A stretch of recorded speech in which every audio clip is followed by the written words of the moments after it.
Hello, and today we're going to play the newest update of Cleaved.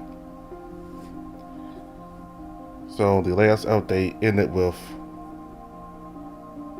Haim taking the MC to something that looks like some kind of a SIP, and I think he wants the human to give his thoughts on the SIP or what he knows about the SIP or something like that. But anyway, we're going to start a new update now.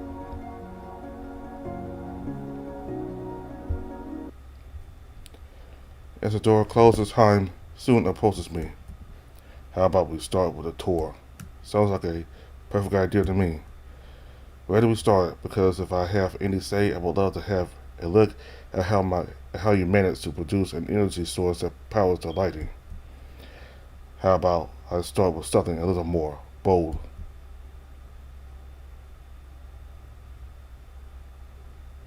He instructs me to stand with him on a viewing platform.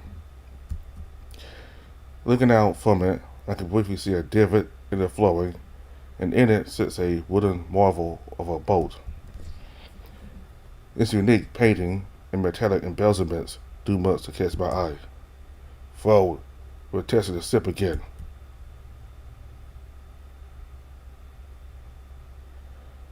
As he says this, the boat behind him begins to shake slightly.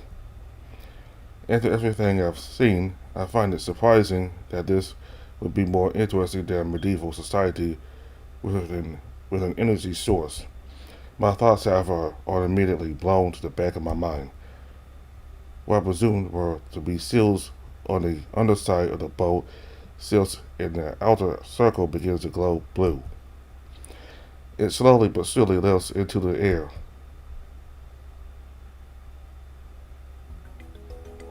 I rub my eyes furiously, baffled by what I'm seeing. My hands are quickly balled into fists as I rub my eyes, furiously baffled by what I was seeing. Before I have a chance to question if what I'm seeing is real, Haim steps over rather smugly. The wolf takes a moment to cross his arms before leaning down to my level. Impressed? The smartness emanating from him is palpable. How in the world? Zos. I'm sorry? Zos. You were curious how we're able to make such marvels, and Zos is the answer. He takes a few steps away from me and ushers his paw for me to follow him. Before we settle here, one of the oldest tales that we wolves would pass around the fire is the story of Skull. Winters back home were brutal, crippling even. A constant conflict we found ourselves in was that the season made it nearly impossible to work in without freezing to death. The humble tools we had back then are immensely primitive by today's standards, but we wolves owe our evolution to the great Scarlet Bald, my ancestor. Just when I thought he couldn't get any more prideful. Despite his off-putting attitude, my interest in the topic is not lost.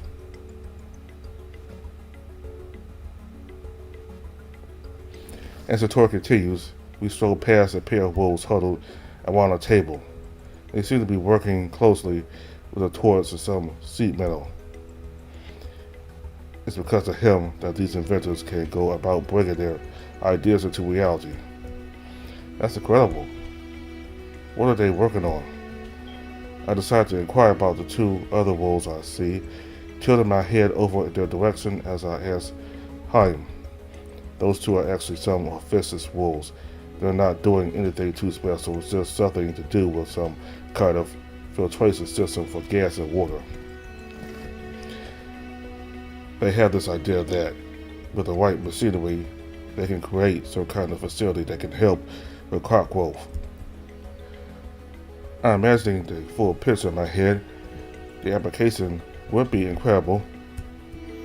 You mean that they have the resources to create industrial greenery? That's amazing. If it goes through, you'd be able to make any kind of vegetation you like. The two wolves momentarily look away from their welding, and glance over at me. It's hard to hear them, but I can just about make out a mouth, "Thank you." Back to work. While not the most groundbreaking discovery I've seen, the fact that they'd be able to create something so complex at such a large scale was truly impressive. Well, yeah, it serves a purpose, I guess. Yes, he doesn't like attention being taken off his toys. As we continue the tour, I see a line of totems similar to the light I saw in the market. I notice that it's missing a certain detail. Are these different? No, these beacons just haven't been commissioned for anything yet. We make a few of them at a time, and they get left on standby when finished. When a request comes in, its symbol is called in. Symbol? Do you notice that the beacon in the market has a moon? Oh yeah, I know what you're talking about. We carve a symbol in them so that the wolves in charge of delivering it know where it's going to. A crescent is for the market district, full moons are for the castle, a sun is used for farmland. He goes on to give me a small history lesson about what each symbol means and where I roughly find each symbol in the city. So everyone's got their own unique symbol. They do indeed. I continue to ponder this as we continue the tour. Heim goes on to stop in front of a set of two wolves who are working on a metallic-looking object. Eric, leave. Any progress to report, lads? Good afternoon, Herr Sir Heim. We've been running some concept tests to make sure our design is performing as intended. What are you guys working on? We're trying to work on a new way of heating our homes in the winter. Our current idea is this beauty, a vomit. The idea is that we can start installing these in homes across the kingdom and remove the need for fireplaces for heating. Not only would we be reducing wood and tree consumption, but we have reason to believe that this would be beneficial to the surrounding woodlands. Oh yeah, I know what you mean. Your description immediately clicks in my mind, as this is entirely different to something I remember from home. Sounds like you already know how this is supposed to work. Well, we have a similar concept back where I'm from. We call this a radiator, but ours differ slightly. I'm not familiar with what you use for the heating process, but the way ours work involves heated water. Well, we've been able to synthesize Zeus into a liquid state because it has the same properties as capable of self-heating. I see, provided you can give them a power source to charge it. You have an effective radiator, and using less fire also reduces the amount of harmful chemicals being released into the wild. So yes, your secondary point would be correct. That water idea is truly innovative to replace the Zeus radiator. Sus, I'm making notes for Herser Jord. It's exactly the kind of news he wanted. Yeah, it's... The returned wolf cuts me off, dragging me away from his smaller compatriots. You're joking, right? They've been working on this for months and you certainly know all about it. How the hell do I know about that? You're welcome, scholar. I turn around in a jolt as a voice comes back into my mind. As I turn back, Heim leans in expectantly waiting. Well, as I said, we have a concept of it back home. I only know as much as I do because it's something covered at my place of study. Moments pass by us, he seems to shuffle the thought around, and to my luck, he believes me. Seems they must have taught you quite a bit at that fancy-ass university. They certainly didn't skip out on it. He picks up the pace, satisfied with my reasoning as we approach the object of his fascination. Around a table stood a handful of woods with a few devices adorning the woodwork. As we step closer, the devices come into clear view. Among them, I see my phone. Huh? What are they up to? As we approach the table, my phone is mostly intact, the only difference being that my case has been removed. I assumed that they wanted to wait for me before they took it apart, wanting to assure it wouldn't be damaged. Hearing the reason why I so graciously offered you this chance was because I was intrigued by what you said at the trial. For as well off as we are, it pains me to say that we are still behind when compared to a lot of other kingdoms. It pains me even more to say who the leader in that department is. He can tell I'm going to inquire, and wanting to waste no time, he elaborates. King Rowan of Warhaven. Skull probably mentioned them to you. He's the king of the southern continent, the Catland shithole, as he likes to call it. Yeah, he did mention it. As a matter of fact, he wasn't sure if I was from there when we first met. Please tell me you're not. There's a scowl on his face. God, he's joking. Stop looking like you just sucked a lemon. I may not remember a lot right now, but I know enough to tell that I'm not from there. A vein on his forehead is one insult away from bursting. Oh, that's why you're supposedly from that land where all the supposed humans are, aren't you? There's a notable sarcasm in his voice, but I quickly brushed it off, not wanting to deal with his tantrums. Not just supposedly, I am. And I know it's only a matter of time before I find a way to get back. You sure about that what? Can't exactly get a guide for it. It would be like the blind leading the blind. It's called being self-reliant. Maybe you should try it sometime instead of riding your great-grandfather's coattails. Ooh. I had failed to notice how loud our little spat had become, and the wolves around couldn't help keeping silent any longer. They began chiming in by banging their paws on the tables and letting out resounding sounds of laughter and jabs at the rotund wolves' expense. Heim ever so flustered demands them to calm down and get back to work. Y'all still on the clock. Get back to it. He then turns to me, grabbing me by the shirt collar. I can't help but flinch for the sudden touch, but not wanting to lose my cool, I still myself. He doesn't what? He whispers to me in an attempt to not draw any more attention. Pleased that they get that rowdy over some verbal banter, imagine the impressive you if you strike someone who matches your attitude. What's your reputation gonna say then? It's a gamble, but my attempt is rewarded with him letting me go. I bust my neck to straighten my attire as he composes himself. For the rest of the day, no side comment exchanges while there's a public eye. Fine. My eyes do a slight roll as we wrap up our exchange, pressing on deeper into the factory. You know, I do have one question so far. How come Carter was so hesitant to tell me about all this, but you've been quite free with it? Because he's just so passionate. Blech.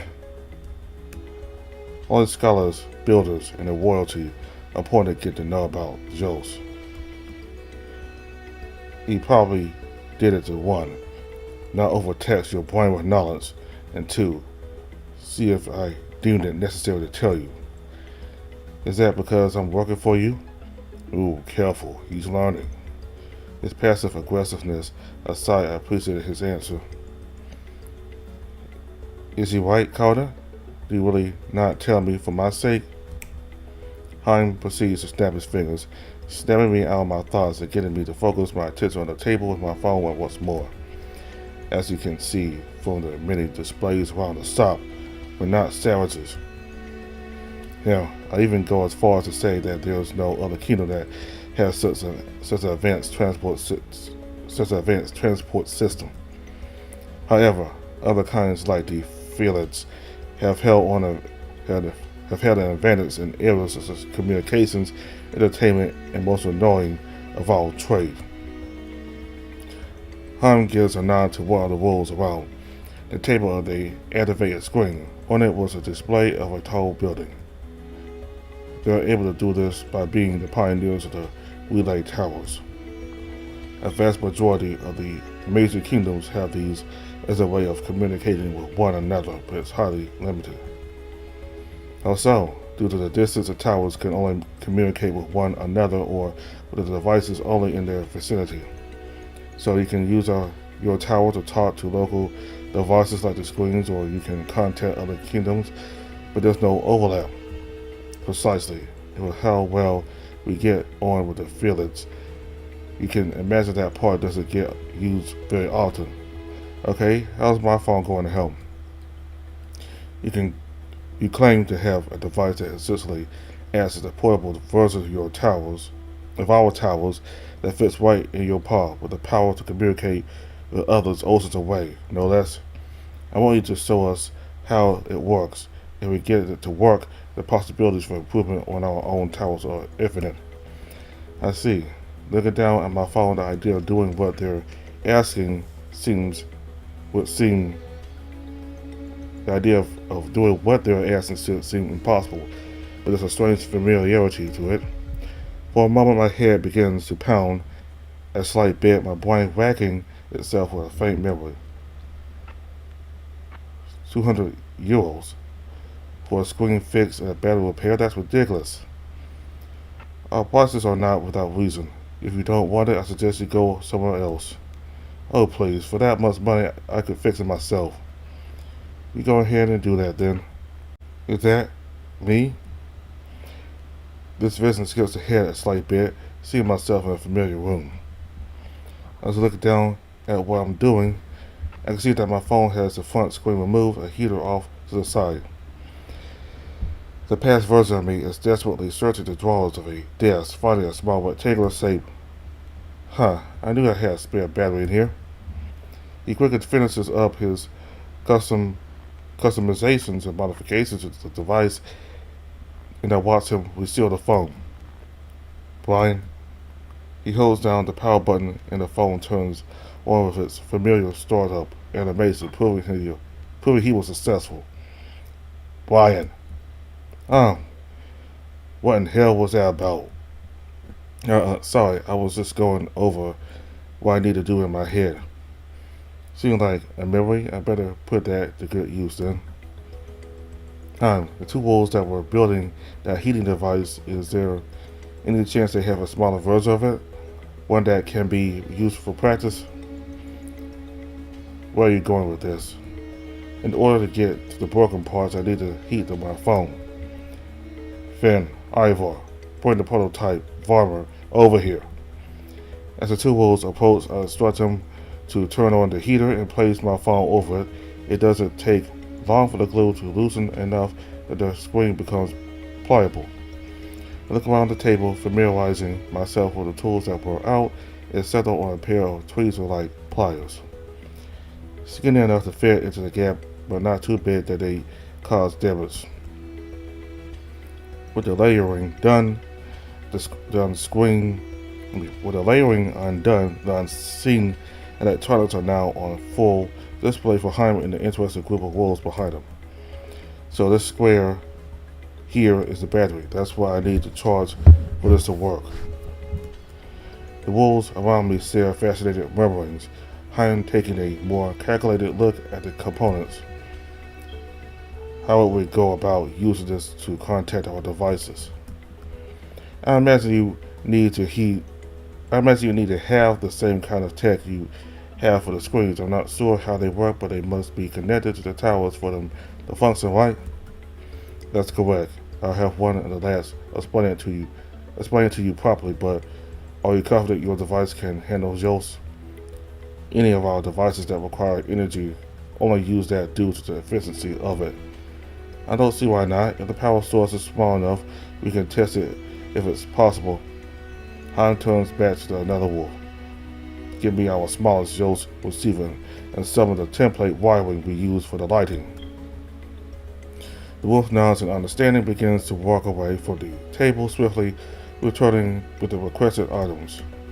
The wolves then take the lead in installing the battery replacement Okay, the wiring needs to attach this green board in the back and these two bars here and there.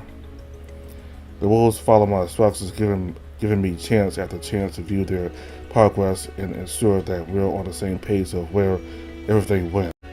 As they began to huddle closer, I lost sight of my phone for a moment and feel my focus break. I go around the room, I settle on a few wolves who seem a bit disgruntled. Why the hell did Heim have to let him in here? I know, right? We've been working tirelessly to get these projects out and available to the public, and that seems like it's just been forgotten about. It's ridiculous, and now he's commanding and bossing us around too. Agree, brother, it certainly ain't helping. Then you two can go home. Professor Heim. Apologies, sir. We didn't mean silence. You can forget about today's pay. Get out of my sight. I felt slightly bad for the two. I struggle to take Heim seriously when he throws his tantrums, but he looks pretty scary when he's composed. Excuse me, human. My head turns back on and swivel back to the workers as they inform me that the new battery is connected. Perfect now. Now can one of you explain to me exactly how your screens work when receiving signals from the towers? When Wolf steps forward, he goes on to explain that the way the technology works is that a small chip is embedded into the battery to act as a receiver. The receiver is then capable of sending out and taking in the components of what the user wants to send. Perfect. Now, can one of you explain to me exactly how your screens work with receiving signals from the towers? When Wolf steps forward, he goes on to explain that the way the technology works is that a small chip is embedded into the battery to act as a receiver. The receiver is then capable of sending out and taking in the components of what the user wants to send. He also explains that the natural field of those around us is fully capable of carrying out this task. My mind is slightly blown at just how sophisticated this all sounded, especially given how it already feels plenty familiar. As I watch them slowly insert the receiver into the battery slot, a blue light emanates from the phone. The wolves looked impressed at the integration process, and I joined them with a smile. Here, Sir Hein, we're ready to begin testing. The old's ear twitches in our direction as he quickly jogs over to our location. Another wolf walks over to the other side of the room and begins to touch a circular device mounted to the wall.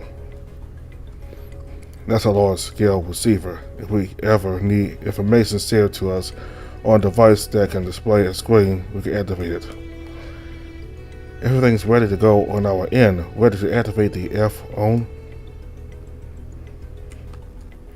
There's a slight chuckle from the crowd around us, but they give an understanding nod as they boot up the phone on our end. It isn't long before we see a mild success with the two devices pairing. We got it.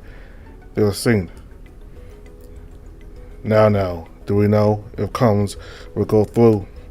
All we need is someone to test it. Care to do the honors?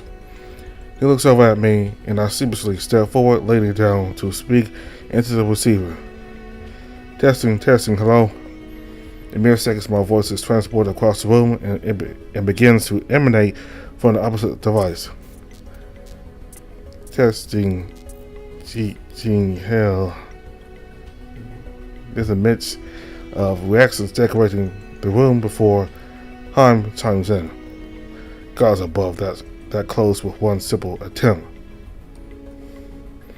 Seeing his pleasure, the wolves' reaction now tilts the balance to that of happiness due to the success of the tech.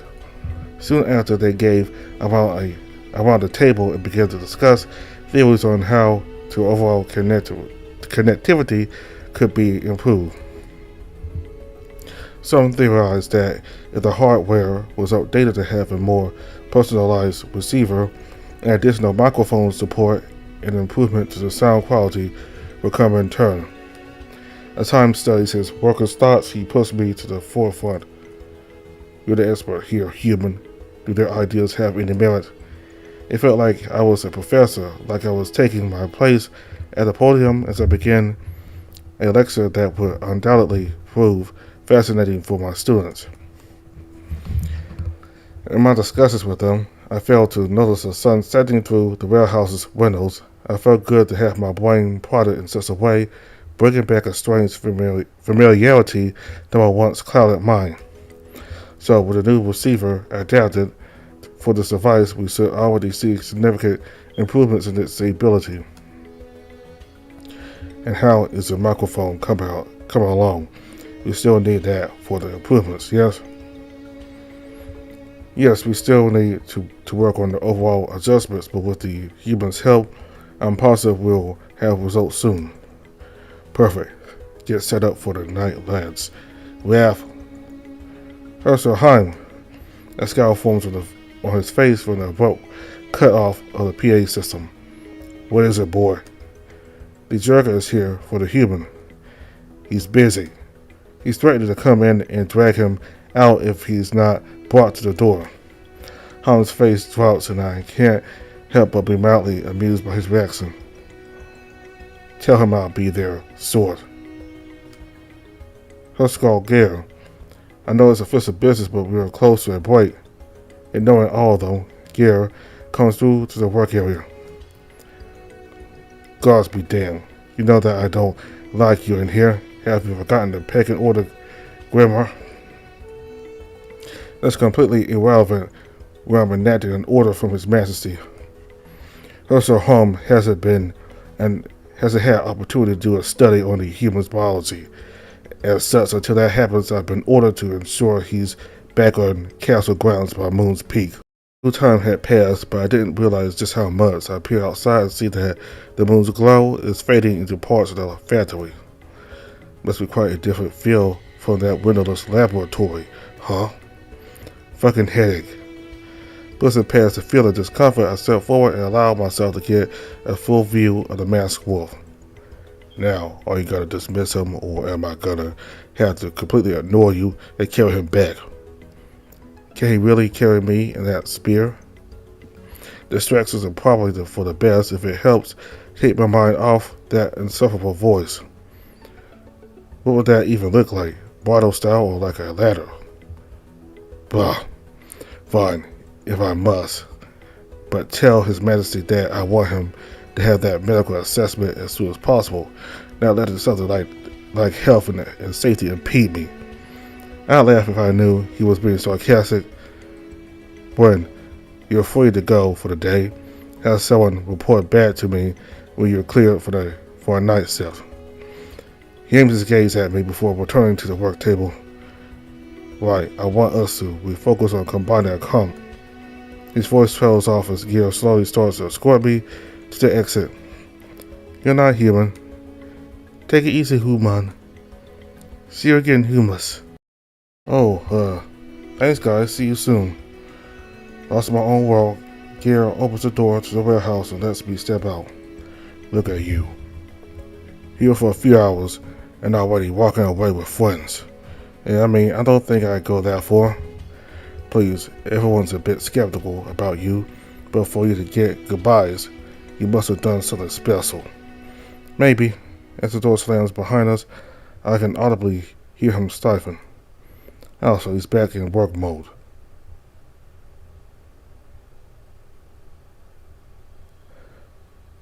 Our moonlight stroll is a simple one. Gare taking me down many streets that I'm slowly becoming more and more familiar with. Particularly with the market square that I had visited the day prior. While in the day, it seemed busy, it appeared to be dead at this time. Must not be much trade this time of the night. No, the bars are gearing up for the evening crowds. I must have been thinking out loud, but I was certainly curious about what a woven night out looked like. Maybe one day. As we stroll past the many shops that were closing their doors for the night, Gare stops in his tracks. The scent of cinnamon and vanilla flooded my nose. We turn our heads to see the open window of the bakery and counter story come into view. Yeah, my boy. He looks over to the window, tail wagging in rapid succession. He eagerly makes his way over to her, and I follow in turn. Into the view, I can see an older wolf. She's gray in color, but her fur has a nice shine to it. Antiama. he does a pseudo whisper yell. Trying to hold in his excitement is actually kind of cute.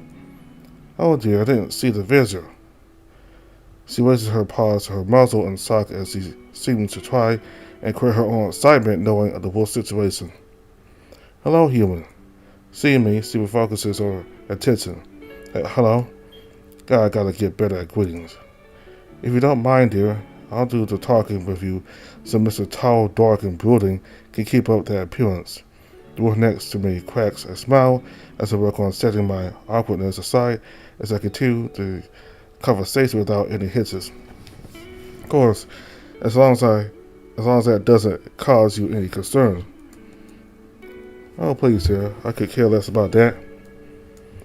I actually find you being here rather exciting. It's not often we get such an accomplished traveler taking up residence here, much less a handsome one. That's a warming smile plastered on her muzzle as she continues to compliment me, and I can't help but blush. I can kind of see why those three care for her so much. She's really sweet. Anyway, Gare, I saw the order you placed for those twists we do. I know the order said they were for the morrow, but when I found out who they were for, I couldn't wait. Amma, you're supposed to be enjoying retirement. Wow, these old bones don't know the meaning of the word. She has a giggle to herself before lifting a basket to the windowsill. But if you want to save an old wolf a delivery one, he doesn't even pause before diving straight in and grabbing the basket, helping the older woman with lifting it. Happily taking it off her, he uses his free paw to take a pouch out of his belt. Oh no, your money's no good here, honey. What kind of auntie would I be if I didn't need my boys? He goes to open his mouth, but she says none of it and quickly stresses him. She makes a hand gesture to put the pouch away. And you make sure you eat a few of these, you hear? You're too skinny. I can't help but chuckle a slight bit at the passive scouting she gave to the much larger wolf. This snaps Gare out of his one-sided conversation. I can tell he wants to make a move. I hate to cut this short, Miss Amma. Bah, drop the formalities. Yeah. Gare here has been instructed to bring me to the castle for this evening. Is that Calder asking for that or the council? She rolls her eyes in a semi-playful way as she says the last word. It's actually from Calder himself. I see, then I won't keep you boys any longer. Give him and Sayor my love if you see them. Of course, have a good evening, Amma. Good night. The wolf reaches out to the windows and pulls them closed, doing the latch to lock it, and waving us goodbye before she disappears into the back of the shop. Looking back Gare, and the wolf looks back expectantly. She's wonderful. He puts a smile on his face as we turn out of the alleyway and begin walking back to the castle. So those pastries are all for yourself, or? He rolls his head back before raising the basket up to me. Allow me to grab one. Yeah, thanks. I take a bite of the flaky pastry and immediately let out a groan of satisfaction. This is what I needed. Before I know it, we're at the castle gate. The shutter quickly rises so that I can step through. Therefore, skill, the pastries are made. If I know him as well as I think I do, I know he probably hasn't eaten today, so I'm gonna take these over to him so I know he's eaten something. And I'm gonna trust that you're gonna return to your room. Man, that's awfully kind of you. Now that he mentioned it, I'm saddened. Guess today took more out of me than I realized. And you haven't gotta worry about that. I'm too tired to do any mischief making. He chuckles at the wink I sent him. He follows it up with a satisfied nod before he begins to walk back to the city. I wonder what his work looked like.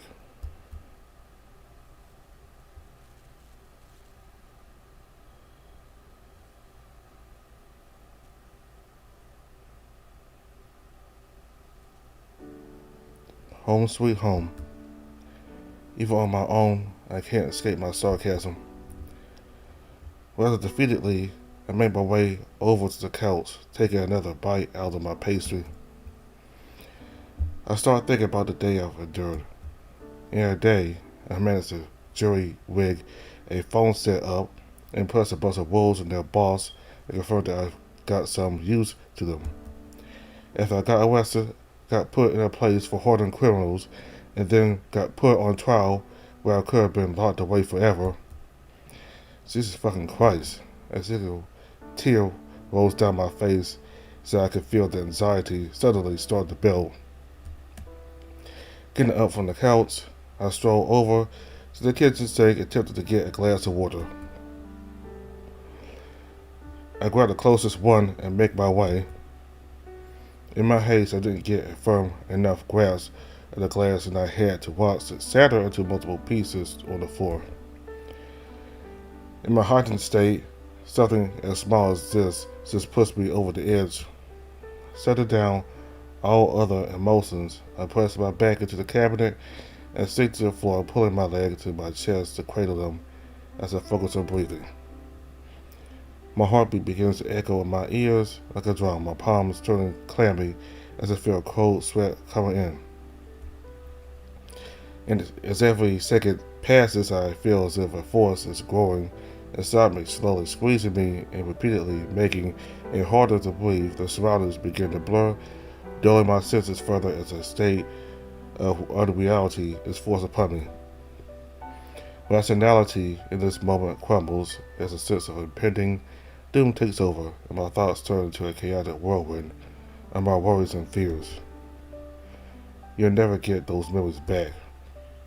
Please, those wolves were pitying you, as if you could contribute to them. The feeling is enough to drive me mad, and the difficulty I was having in trying to get my breath under control wasn't helping, and to top it off, you're edging a little pathetic there, scholar. Oh God, the fucking voice again. And I'm not going anywhere. Can you hear my thoughts too, you weirdo? Do me a favor and fuck off. I could do more than that, Brent. I can see you, hear you, and I'm always near you. Phew.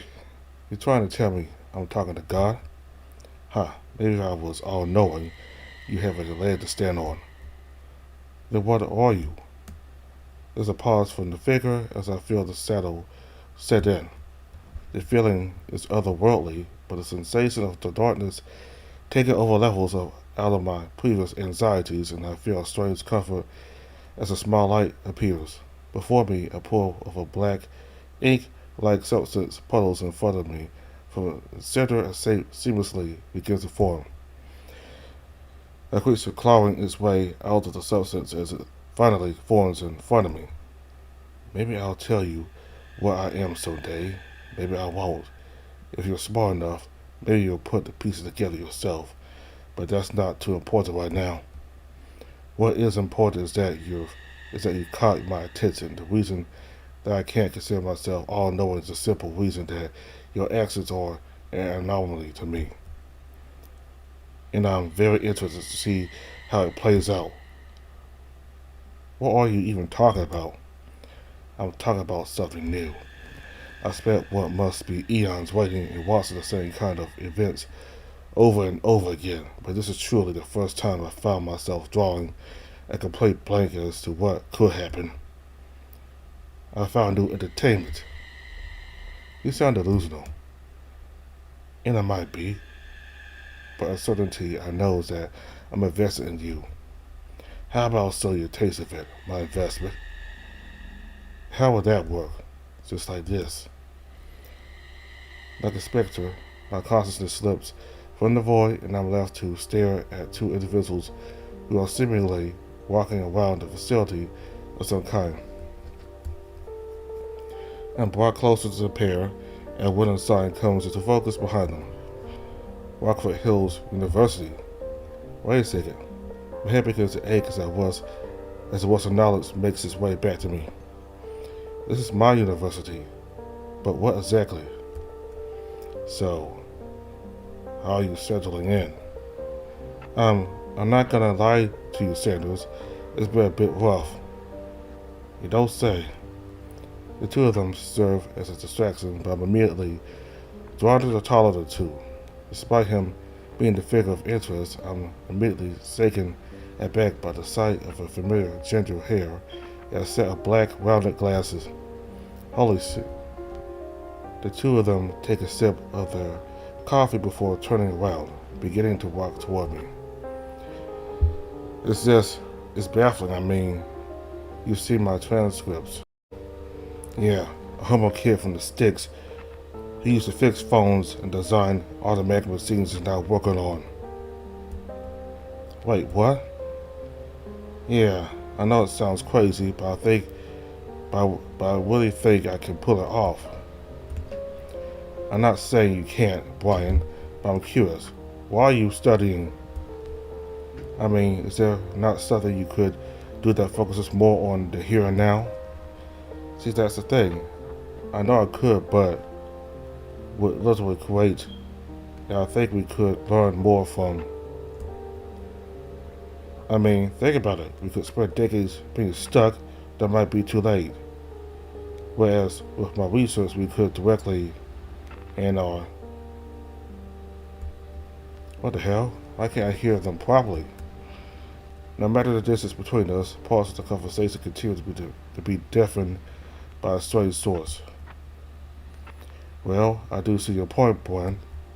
Just remember, oh please, I've only been here a week and I've heard that mantra of yours enough times to last me a lifetime. The two share a chuckle as they walk away, heading to the university building. I try my best to follow them, but something is pulling on me, forcing me back from the scenery. No, wait, I need more. Before I can even finish my thought, I'm pulled back to the point of space that the voice first confronted me in. Damn it, what the hell was that? A taste. Bread. A faint voice calls out to me, distinct enough for me to know it's someone in front of me, but muffled enough for me to question who it is. Bread. I feel another pull, this time a warm one. So with the rest. The pull tightens. I need to know the rest. Bread. The world sells, and looking down at me is a familiar set of fur shaking me out of my trance. Brent. Huh? What? Brent, are you alright? Yeah, I'm fine. Just fine. Fine. I found you huddled up on the floor, surrounded by broken glass, and your heart racing fast enough to outspeed a feeling, and you're fine? My hand reaches to grab the countertop, but fails. Carter swiftly leans in to grab my hand and helps pull me up. I feel a head rush coming on, and my face is looking rather flushed. Carter, quickly spotting this, begins to lead me over to the couch. As he sets me down and steps away, quickly coming back with a more durable cup. He lifts it to my lips, and I humbly sip on the pouring liquid. Water. The feeling of dryness in my mouth is eliminated by the refreshing taste. Satisfied, I nod at him, and he pulls the cup away. He then sets it down on the table behind him. Deep breaths. Your heart rate seems to be slowing nicely, and your color's coming back. With how sucky you looked, I thought you were a jogger. Nope, still the same old me. There's a slight pause as my emotions subside with a breathing exercise. With the movement's contents coming back into view, I can finally appreciate the concerned look coming from the wolf. Thanks, for the help. Of course, listen, do you maybe want to tell me what the hell that was about? Well, I'd like to share with him what happened. I don't think I could accurately explain to him that I'm hearing strange voices in my head without him thinking I'm some sort of crazy person. I just got a bit overwhelmed. If anything in particular, just a sigh escapes my lips. No need to keep this close to my chest. A lot has happened since I got here, and after Garrett dropped me back here, it's the first time I've had to actually just sit back and reflect on that. Get lost, miss my memories. The whole ordeal with the various citizens here is just a lot. It's a sympathetic look in his eyes as he says it. Yeah, I take it you kind of know that feeling, huh? Being a king does cause its moments of strife, and sometimes the littlest of things can push you over that slight bit. Yeah, I take it you kind of know that feeling, huh? Being a king does cause its moments of strife, and sometimes the littlest of things can push you over that slight bit. Yeah, I dropped that glance because my head wasn't screwed on right. The mistake and the noise, it sounds so trivial, but bah, I just feel really stupid in hindsight. What you went through is a thing that can literally happen to anyone. By that logic, I don't think it's stupid for someone to experience something like that. He forced a smile on his muzzle in response to a string of chuckles from me. I finish it with a sigh. The moment passes, and I quickly flick my legs over off the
I'm exhausted from the busy day I've endured, but on the other hand, the wolf did have a point. Hot water, steam, privacy, and good company. Screw it. I'd love to. I've been wondering about those baths for a while. Oh yeah? Yeah. Feels like you've ended up down there every night since I got here. Well, yeah. It makes me look great. You could maybe take a page out of my book. He flicks the fur on his head in a mocking manner, closing his eyes and posing like a model. You so off.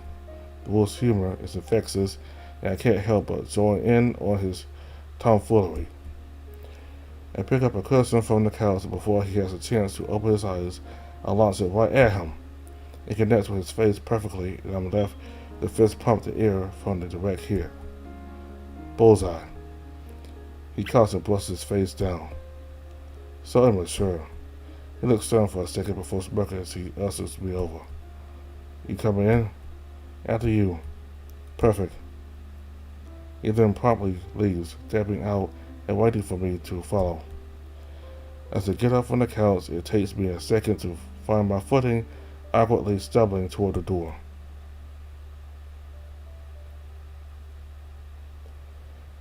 It can't have lasted more than a millisecond, but upon passing through the doorway, the void appears once more. As Carter and the castle walls fade, the voice steps in once more. Finish the jobs with those communication systems, and I might just show you the rest of that memory. What? Before I could finish the thought, I was back in the corridor. Damn it. All set? Yeah. Do I need to bring anything? Oh no, it's all there waiting for us. I'm glad he didn't pry. The boy tried to talk to me as we began to walk the halls, but my mind is just preoccupied with the events that unfolded. I don't know if I can trust you, voice. But if the goals of the wolves coincide with you helping me with my memory loss, I'll bite the bullet and get it done. Good boy. Creepy motherfucker. Bren, interest is over here, friend. Oh, my bad. I thought it was further on.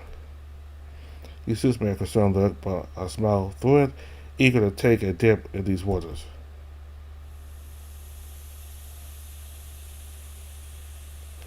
As Carter pushes the door open, a flood of steam erupts into the hall, blasting us with a warm embrace.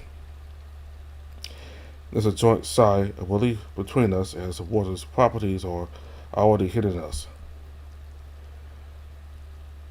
When we step inside, Calder escorts me over toward a private room covered by wooden slats. I spin in place to admire the woodwork.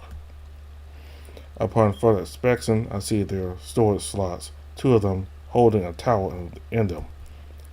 Calder takes the lead once more by grabbing one of them and taking it over toward the exit door, placing it on a bench behind him. The wolf then proceeds to raise his large arm up. He unfastens a hook on the left shoulder, and the cloak drops. He then swings the cloak over his head and grabs it as he undoes the second latch, catching it and quickly hanging it up. The wolf now topless turns his back to me as he hangs up the discarded garments. Damn, he's thick. I can't help but show some admiration for his build. He looks big, and while there is some belly on that bod, it's not fat. Even a glance can tell you that it's pure muscle. I choke back and swallow as I see him hook the sides of his swords. He flicks his hair over to my direction by quickly turning, grasping at the hem of my tunic, beginning to lift. Shit, did he catch me? My cheeks turn a slight shade of rose, but I catch no moment from the wolf. There's a good chance he didn't see a thing. With my shirt now removed, the sting goes right up against my skin. It feels good, huh? Oh yeah, it's great. The wolf stands there in his underwear, folding his shorts to pull them away on the counter. He then proceeds to lift his paws to the hem of his underwear, securing the binding that had shifted from the removal of his outer layer. I always love that feeling of the sting hitting your body. His underwear does leave a bit to the imagination, but it complements his proportions rather well. I do appreciate his modesty with the present company. So, you coming? Oh, right. In my staring, I fell behind in the preparations. I don't want to hold Calder up any longer, so I muster up the courage to strip down. I've arranged for someone to drop by some dry garments for us. They'll leave him out here. Not going to have any botherings or distractions tonight. I too take a second to adjust the lace of my undergarments, ensuring they're tightly secured. However, I feel a pair of eyes on me, prompting me to look up at the wolf's glance. See if something you like? His humors really started to rub off on me. Maybe. No, in all seriousness, I just haven't seen you so bare. It's given me a second chance to look at that build of yours. It didn't quite cross my mind before, but it would make sense. I spent quite a bit of time analyzing the various builds of the strangers I met so far, but I haven't been in the position where I could give someone the same kind of experience. You're smaller than me. It doesn't take a genius to realize that much. But I can see from here there's some muscle on you. It's not like mine, but still an impressive amount for someone your size, Brian. The wolf flexes his arm to show off his well-formed biceps. You might not get as big as me, but maybe you could train me. Maybe you could train with me sometime. Could help form that muscle a tad more. In truth, I only heard a partial amount of the sentence, ever so slightly distracted by the wolf's natural flexes. Brian? Yeah, sounds good. I'm only human, right? Perfect. Now enough chit-chatting. He steps into the other room with me, following close behind.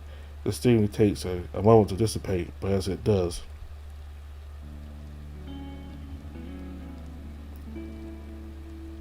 Wow, the stonework was beautiful. Carved pillars, benches, and pools, all adorned with fine marble and granite. Impressive, right? It's beautiful. An ancestor of mine had built it.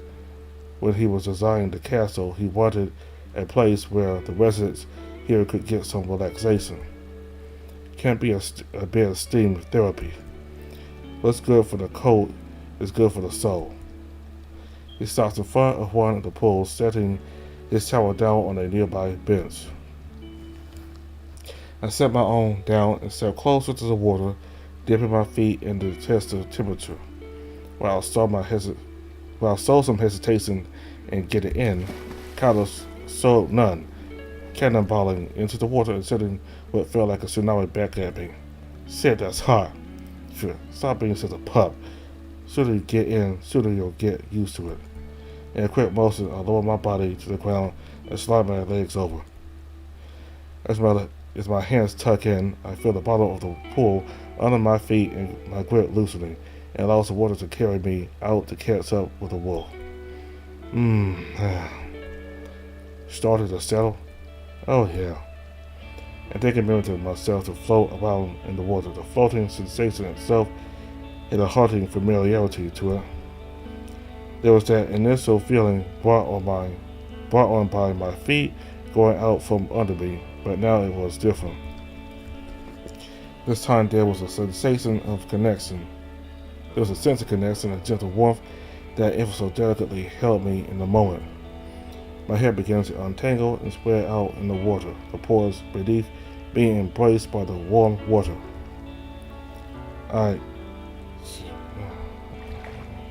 You say something? I had my ears underwater and missed most of it. It's fine. I said that. I'm glad you're relaxing now. Yeah, it feels great. It's a favorite activity of the folks in the castle for a reason. Really? Indeed, royals, friends of the kingdom, the staff, so anyone can use these. Of course, believe me, this wolf of all wolves knows the stress that comes with this job. I wouldn't think of depriving this from someone who actively chose to be involved in help.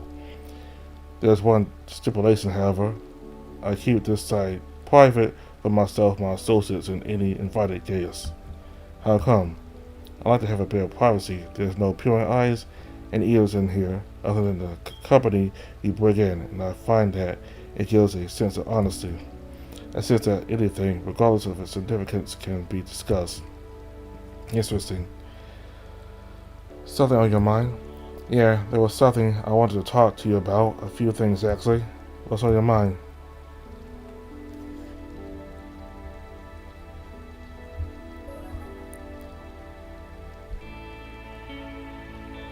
I'm wondering if Haim has gotten a solid opinion of me after today. Oh? Yeah, I think it's pretty safe to say I beat the fraud allegations. He did mention you seemed rather clever. He spoke to you? Not exactly. More like he came to me to complain and I had to listen to him ramble at me. Does he speak to you like that often? I noticed that in the trial he seemed a bit snippy. So. Professionally, we get along just fine. Personally, though, I think he can be a bit of an ass sometimes. When we speak, I weigh it out. There's times when he gets into one of those states where he's speaking from past as opposed to, well, you heard him. Sometimes I just turn a blind eye to it at that point. We smirk. But yeah, I'm not opposed to correcting him when I think he's towing the line. But that goes well. Success is dependent on the present company. He's got a bit of a habit of being more restrained when there's someone he wants to impress or gain favor with. I see. Before you let it eat at you, I've got every reason to believe he's impressed with you so far. I mean, I already am.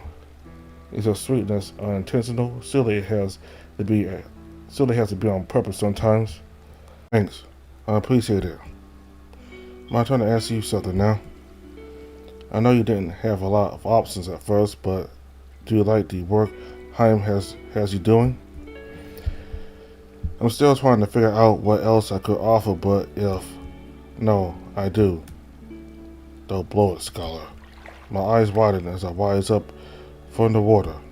I I don't know how to exactly put it into words, but being in a place like that, testing theories, building things, maintenance checks, seeing what other white individuals are working on, it feels like I'm at home. No, I get it, but no, I get it. I feel a lot more at home when I'm away from this type of stuff.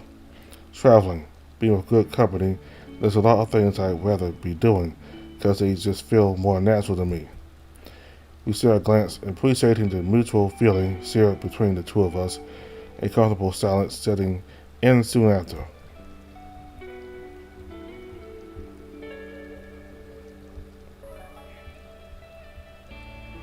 So you pulled me out of work early tonight. Gail said something about me needing to get an exam from home. What was that about? Yeah, about that. My eyes form a piercing stare as the wolf lifts his arm up, rubbing the back of his head. Oh God, here we go.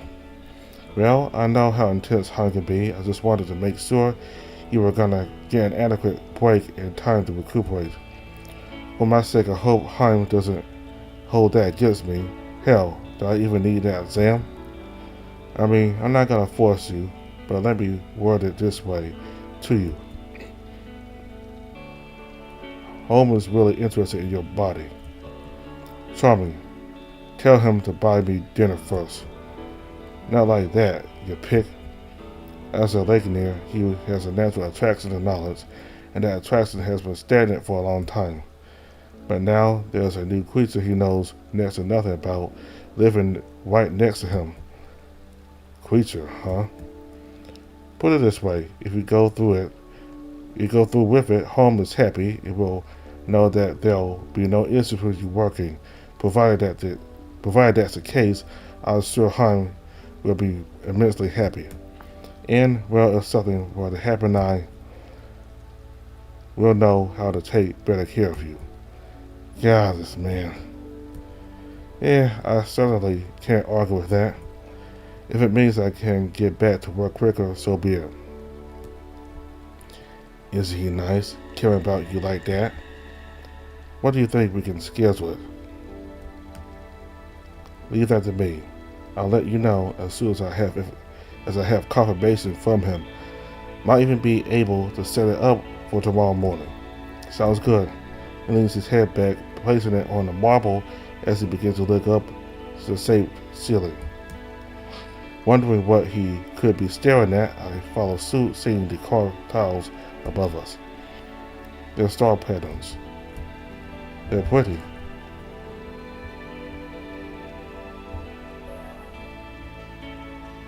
Listen, my outburst earlier. Before you say anything, I want you to know that you don't owe me an explanation if you don't want to.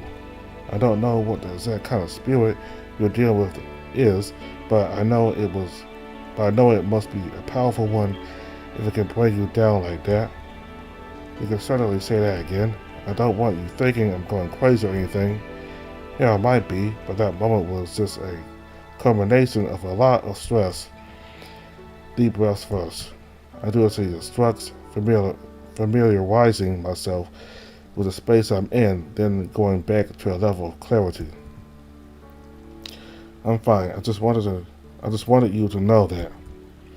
Okay, but you can talk to me about it if you want.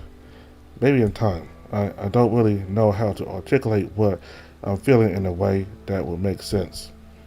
When I can, you'll be the first to know. He simply nods before lifting his arms up to stretch them.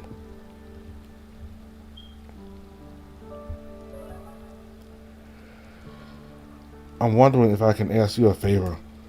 Oh, what might that be? So the past few nights, I've been taking advantage of the stacked bookshelf that's in the study room. I'm glad to hear you're taking an interest. What have you been looking into? I believe it's one of the history books you mentioned, The Great Journey. Over the ice waters. The feeling of undercurrent brushes at my side as the swishing of Cowder's tail causes a small shockwave that hits my side.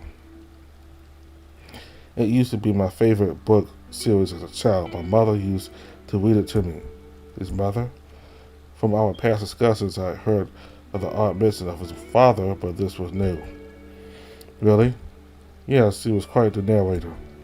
My mother had this amazing ability to just bring whatever she was talking about to life. She used to teach. Many of us used to love attending her classes when she held them, especially history. She took the most boring subject to us and made it fun. She sounds wonderful. It sounds like her classes were quite the spectacle. Maybe she'd know more about humans. I tried to chuckle at the wolf, but as I looked closer, I could see that his expression had faded to a more somber smile. She had this wisdom about her, like no other person I've met. I wish you could meet her to ask these questions, but she's with the ancestors now. Oh, Carter, I'm so sorry I didn't. No, it's okay. She passed away when I was very young. I've had time to come to terms with it, even though I do miss her dearly. For a moment, there's a slight tremble at his lip, and he takes a deep inhale. He pulls his chest out before doing a long drag as he exhales, letting the stress go. On instinct, I gave him a pat on the back, rubbing the shoulder blade. Sounds like he nods in response, and I take my hand away in turn. Oh, sorry, I distracted you. What are you thinking of the books? They've been extremely interesting. Those sketches included alongside earlier parts regarding the boat's craftsmanship, simply fascinating. Do you still have those? We do. A lot of those boats are still available to find down at the harbor. If you like, I could take you there sometime. I'd love that. Speaking of boats, that big one that's flying around Heinz Warehouse, that would be my personal vessel. Pretty grand, right? Immensely. I'm assuming you got it floating because of Zeus. He looks at me for a moment impressed. That was spot on. You'd be correct. The thrust is built into the Under Armour plating. We have made it this way to ensure we have at least one means of travel with focus on speed and shortening distance. As soon as we have the technology finalized, we're rolling it out to all those other boats down at the harbor. The hope is that it'll improve transport, production, and imports. We'll literally be able to transport people around in a matter of hours as opposed to days. It'll certainly be the best taxi I've ever taken. He doesn't get the joke, but seeing my chuckle, he smiles in turn. We have a similar service where I come from. If you need transport but don't want to take your own, you can pay someone to pick you up and drop you off somewhere. And it's called a taxi? That's crazy. Bet those words aren't sounding so funny now, huh? I'd be lying if I said they weren't starting to grow on me. But it is interesting. I might have to use that. By all means, it's not like I am. Both sides we finished out our laughing fit. Carter was focusing the conversation on my initial question. I'm glad to hear you've taken an interest in our history. But what's the favor? I'm ready to move on to the next book in the series, but it appears the one I'm looking for is missing. Seriously? No one's used that room since. He trails off and focuses for a moment. I wonder where that could have been. He quietens down again as he begins to ponder on the location of the missing book. As much as I want to tell Carter what happened to it, I won't. It's for my own safety. I was wondering if there was a library on the castle grounds. I'd love to see if I can find the next part there. Of course, it's on the 3rd floor, at the back of the castle. Great. I'll fortunately be stuck in some meeting tomorrow, but I suppose. What are you thinking? I'll send an urgent word to home that I want your medical exam conducted no later tomorrow morning. At this point, I'm just sweetening the deal by allowing him to miss those meetings as well. I'll have Hans support, as I can always argue that I'm doing this for his benefit. He stands up and begins to slowly pace back and forth in the water. It's slightly entertaining to watch him lost in thought. Wow, I'm just rambling. I'll have the outstanding duties fulfilled so you can actually spend the afternoon freely. Susan's exams finished, I'll have someone escort you to the library, and then I can grab you once the meeting is finished. That'll be just fine, thank you. Of course. His tail wags again, acting like a slight propeller as he makes his way back over to me. He takes a spot next to me, resting against the wall once more.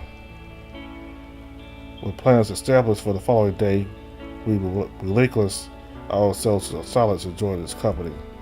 As time passes, the water next to me eventually silts, prompting a curious look toward the source of the disturbance. The wolf brings his arms to the wall behind him, the palms of his paws pressing into the wall, lifting him out. He takes a seat in the marble, letting out an audible groan. Okay, I need to cool down. He's getting to you, huh? Hey, you haven't got to deal with 2 coats of fur covering your whole body. Phew. So I take it my invite was a good idea, huh? Yeah. I'm glad. Feels like I was well overdue on having this. Don't sell yourself too short. I argue you've had quite a few since I got here. Thanks, one. Don't mention it, though. I think I'm gonna follow your lead. I'm starting to get a bit waterlogged over here. With my hands pressed into the marble, I climb out of the water. Carter turns his back, dripping with water all the way over to the adjacent bench, where he reaches down and grabs our towels. I got to here. The wolf outstretches his paw, lightly grasping the prepared towel. Oh, thank you. In my haste to grab the towel of the wolf's paw, I failed to recognize the sizable puddle of water that had formed from the wolf's prior walk. Rather than colliding with the strong marble flooring behind me, I instead crashed into something a lot softer. With my face buried in a mound of comfort, a particularly soft texture covered my eyes, my other senses scrambled in an attempt to fix my altered posture.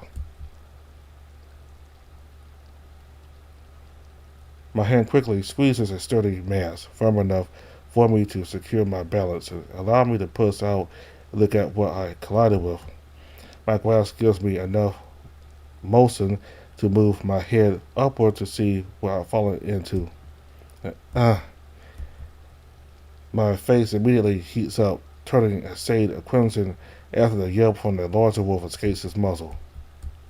Are you alright? Yeah, I just lost my footing. The panic that set in after my blunder caused me to push against the wolf, but the motions and sensations of my body shifted against his, promoted by the slick floor, earned me another gasp for the wolf. After seeing his reaction, I couldn't even begin to imagine the thoughts going through his head in response to my blunder. Before I can even get the words out, Carter takes charge, grasping me by the arms and picking me up with no effort and placing me at the ends of his arm's reach. He put a significant distance between the two of us. He then throws me the towel, and after a successful catch, it's quickly wrapped around my waist. It's fine. I need to go. Oh, okay.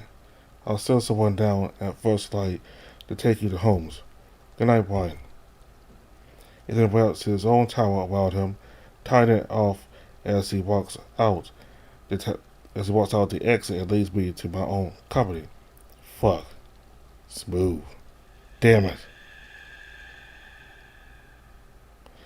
Pushing the embarrassment to the back of my mind, I slip back into the fitting room, briskly sliding my clothing on before I step out and walk to my room.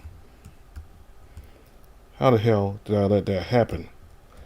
The walk back was uneventful, nothing and no one in my way, which I honestly appreciate. I step into my quarters and make my way straight to the bedroom, not even bothering to entertain the idea of anything else occurring. Ugh. What the hell's wrong with me? Rolling into the pillow, a wave of tiredness washes over me, and I finally drift off.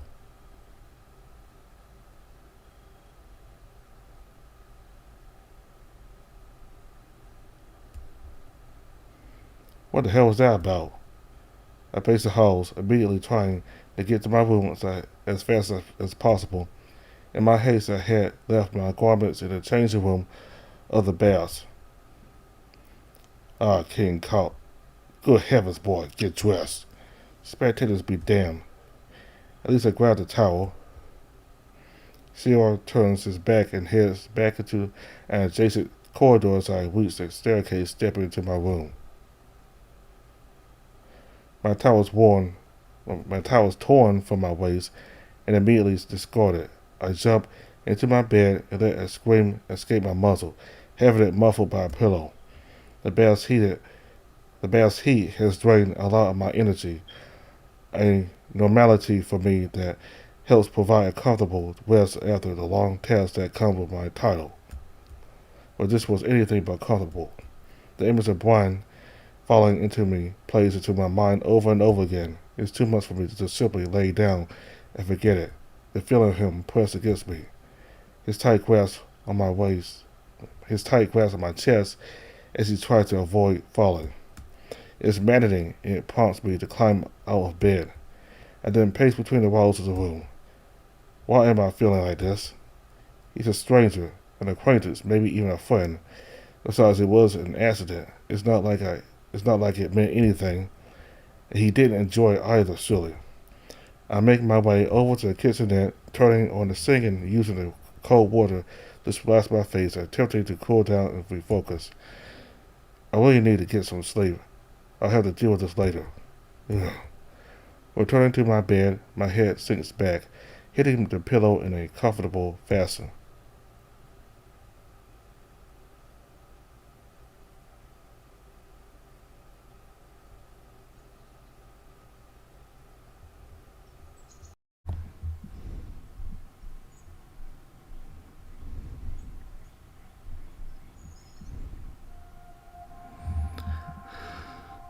Okay, so that was the first half of this new update of Cleaved. So that didn't end so well. I mean, it was, for the most part, it was going great. It was going pretty good between the two of them, and then one of those slip up, and all of a sudden it just ends bad. I mean, he didn't do that on purpose. He slipped on a puddle of water that fell from Calder while I was getting out of the pool, and he slipped on the puddle and he landed on Calder's chest. So he didn't do it on purpose, but I don't know if Calder got the wrong idea or not, but I think somewhere inside, I think in some some case he might have the wrong idea, that he might Gwen might have done that on purpose, but because he been pacing in his room like very concerned, like he's barely able to sleep. But the fact is, he didn't do it on purpose. But anybody home, so that whole thing didn't end well. So we got to learn a bit more about Calder, his mother, and in his childhood and in the kingdom. We also got to see through Home, I think his name is, at the start of the update about what they're trying to do to make life easier for the kingdom with some kind of something, I think Jos is what they call it.